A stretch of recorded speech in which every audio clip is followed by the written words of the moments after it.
Szechuan Taucan is a really interesting animal. It has the shape of a bear, the stomach of a cow. Its hind legs are longer than its front legs. It has the face of like a moose, and then it has W-shaped horns. And it's amazing that it lives most of its life like a cow, but it wants that foliage in the upper part of the trees, so it will rear up on its hind legs to push a tree over to get to its foliage. It's a very unique animal. These guys are native to China. They used to be super abundant in the wild, but about 100 years ago they did go extinct.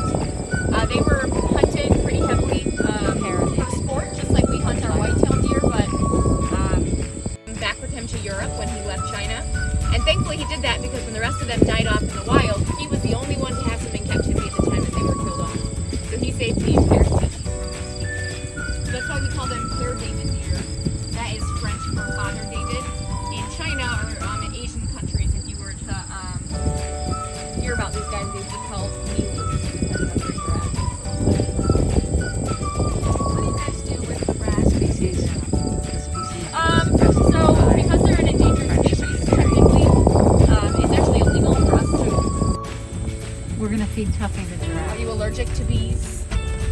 Not that I'm aware of. I have sting cream. Hi Tuffy. Hi Tuffy, you're adorable. Alright, so just hold the lettuce out and you can feed him. Don't pet his face, please, but if he does stick his neck in far enough, you can pet behind, anywhere behind his ears, so like his neck or his body. Really? Like here? Yeah, just wait till he, yeah. Okay.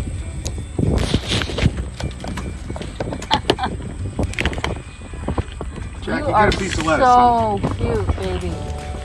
I love you. Tuffy. Was he born here? He was not born here. Tuffy likes being scratched here. Yep, so we have two different species of giraffes here actually. So Tuffy and then Johnny, who's that really white one. They are reticulated giraffes, so they have kind of this more blocky shaped spot. Really clear bright white lines in between all his spots. And his spots are a little bit lighter brown in color.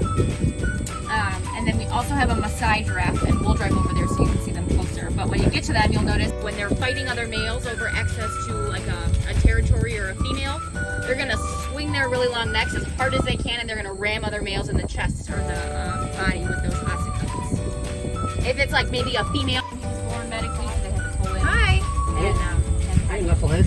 So What are you gonna eat one today? of those things happen. He's gonna take the soda.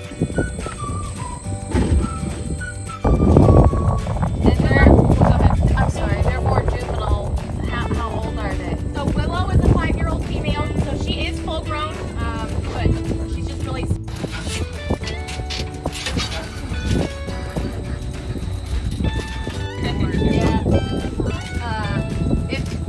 It's usually.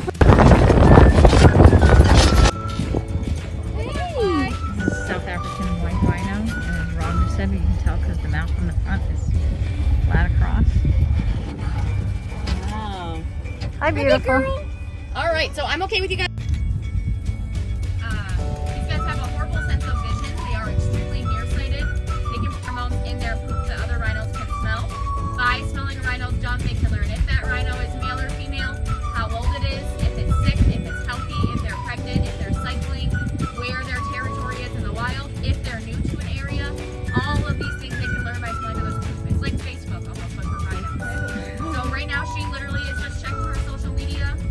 She's sniffing all the poop. There we go. Totally. Oh my gosh.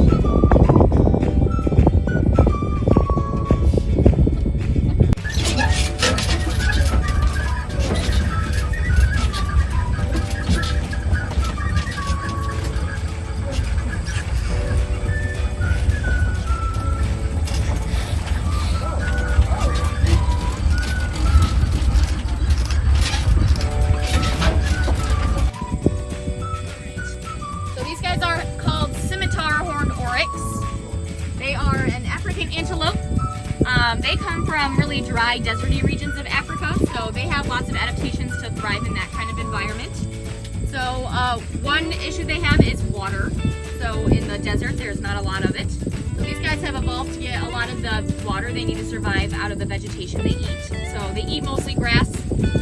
Grass stores a lot of water in it. So their intestines will pull all that water out of the vegetation they eat, and their kidneys pull all that water out of their urine. And they get enough water from the food they eat, they can typically go for days or weeks without ever having to drink water. However, another issue they deal with is retaining that water. So in Africa, it gets very, very hot, especially in the desert.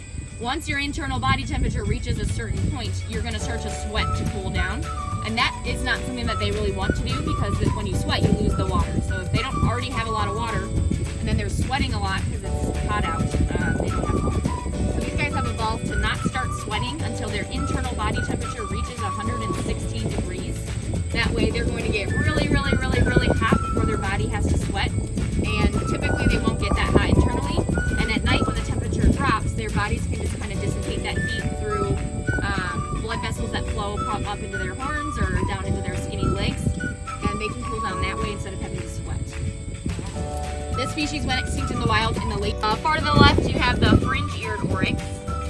They are an African antelope. I don't have a ton of crazy fun facts about them. These are eland. They are the largest species of antelopes native to Africa. The second one from the left is our male.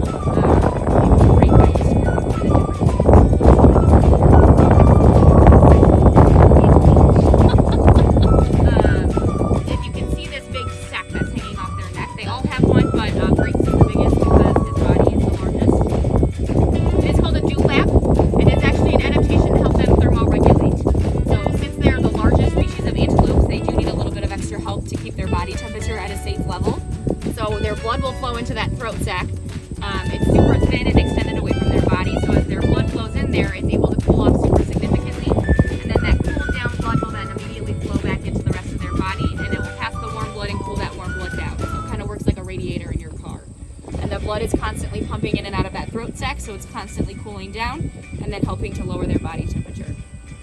And the size of the dewlap will be consecutive with their body size. So a smaller antelope wouldn't want to have as big of a dewlap because then their blood would actually cool down too much. So that big one up there is grape, and then the rest of the big ones are adult females, and then they have earlier this season. So they had four total. 3 of them were born at the beginning of the summer, and then that sweet little lady that's prancing around, she's a little bit smaller. She was just a late bloomer, so she popped out in August. Have other ones. So I don't know what happened. That happened before she came here to the wild, so I don't know the story behind it, but she broke it off somehow. If you look closely, there is a little bit of a part that kind of grew out backwards. So if you look closely at their horns, I think they're really, really pretty. They actually spiral twice as they grow in. So most likely what happened with her is her horn broke off. She's got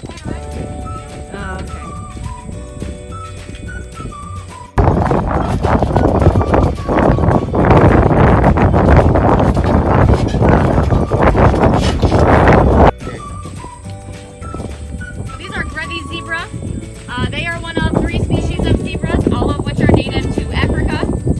Of those 3 species, these guys are the largest. They also have the thinnest, finest stripes of all the zebra species.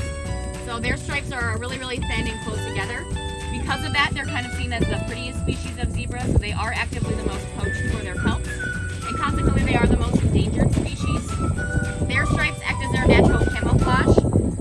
So they're all kind of moving around right now, but usually when they are, especially when they're resting and they all stand in one big kind of tight-knit group, their stripes don't blend them into their surroundings, they actually blend them into each other. So their stripes are kind of like an abstract